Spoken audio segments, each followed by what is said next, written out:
अनादिकाल से तत्व के विषय में विपरीतता यूं घर कर गई है, यूं संस्कार बन गया है, अब छूटता नहीं।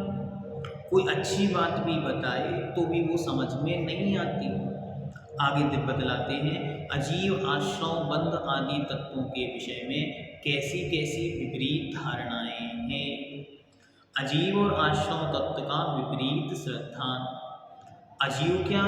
जिसमें चेतनता नहीं पाई जाती वह अजीव है। आश्रव क्या? कर्मों के आने के द्वार का नाम आश्रव है। अब इनको अच्छी तरह ना जानकर आज तक इनके विषय में जो विपरीत धारणा है उसको बदलाते हैं। तन्ने उपजते अपनी उपज जान, तन नसते आपको नास मान।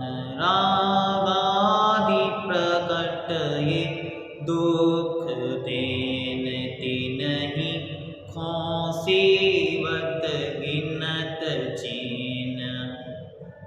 मिथ्या दृष्टि जीव मिथ्यात्व के प्रभाव से तन उपजत, तन के उत्पन्न होने को, अपनी अर्थात अपनी आत्मा की उपज उत्पन्न होना मानता है। तन नशत और शरीर के नाश को, शरीर के मरण को, आपको नाशमान अपनी आत्मा का नाश मरण मानता है। शरीर की उत्पत्ति को आत्मा की उत्पत्ति मानता है और शरीर के नाश को आत्मा का नाश मानता है। ये विपरीत तत्व, ये अजीव तत्व का विपरीत श्रद्धान है, क्योंकि मैं भिन्न हूँ और ये अजीव भिन्न है। दोनों भिन्न भिन्न होते हुए भी दोनों को एक मान लिया है।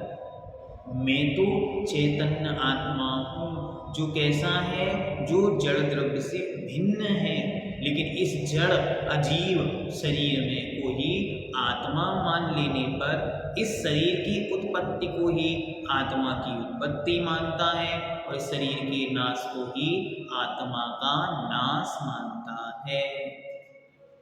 और आश्रव तत्व का विपरीत श्रद्धान किस प्रकार करता है? राग आदि, राग द्वेष आदि प्रकट स्पष्ट रूप से दुख देने वाला है।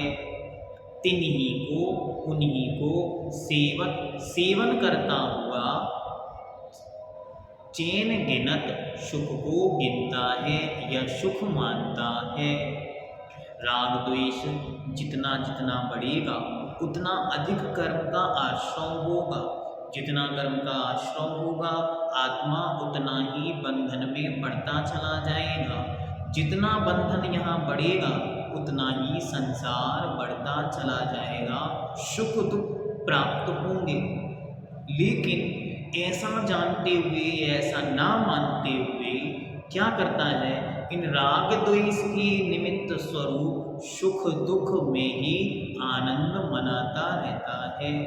कुछ थोड़ा सा अच्छा मिला उसमें आनंद मनाने लगा, कुछ थोड़ा सा बुरा प्रतिकूल हुआ दुखी हो गया, झूमने लगा, नाचने लगा, गाने लगा, रोने लगा, बिलखने लगा, चिल्लाने लगा। छोटी छोटी सी चीज़ों में वह अपने स्वरूप को भूल गया। मिथ्यात्व का प्रभाव ऐसा अनादिकाल से जमा हुआ है, कोई उपदेश नहीं दे रहा है, कोई बतला नहीं रहा है कि ऐसे करना है, लेकिन फिर भी वह अपनी मिथ्या धारणा के बल पर इस प्रकार की प्रवृत्ति बनाए हुए है। अजीव तत्व का विपरीत श्रद्धा पूरी पहली पंक्ति क्या? तन उपजत अपनी उपज जान, तन नसत आपको नासमान। तन के उत्पन्न होने को अपना उत्पन्न होना मानता है और तन के नाश को अपना नाश होना मानता है। आश्रव तत्व का विपरीत श्रद्धा रागादि प्रकट ये दुख देन, तिन्हीं को सेवत गिनत चैन। ये राग द्वेष आदि प्रत्यक्ष में दुख देने वाले हैं, इनको ही करता हुआ सुख दुख मानता है। अज्ञानी जीव शरीर की उत्पत्ति में अपनी आत्मा की उत्पत्ति समझता है और शरीर के नाश को ही आत्मा का नाश या मरण समझता है। यह अजीव तत्व का विपरीत श्रद्धान है।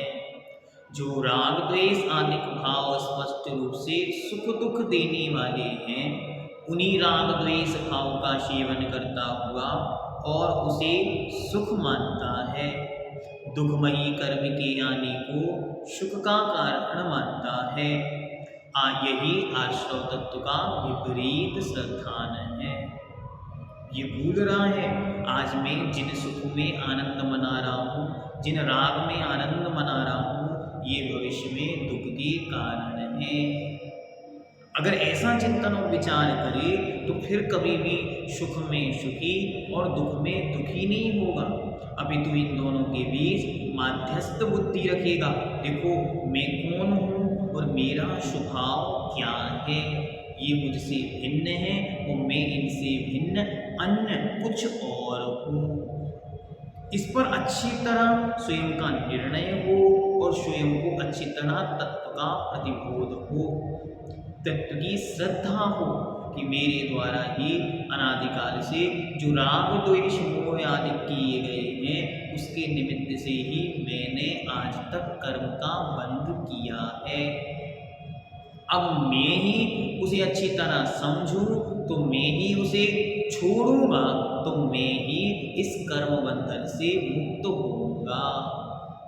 आगे अन्य तत्वों की श्रद्धा बतलाते हैं कि अन्य तत्वों के विषय में कैसे कैसे ये जीव मिथ्या धारणा बनाता हुआ इस संसार चक्र में घूम रहा है।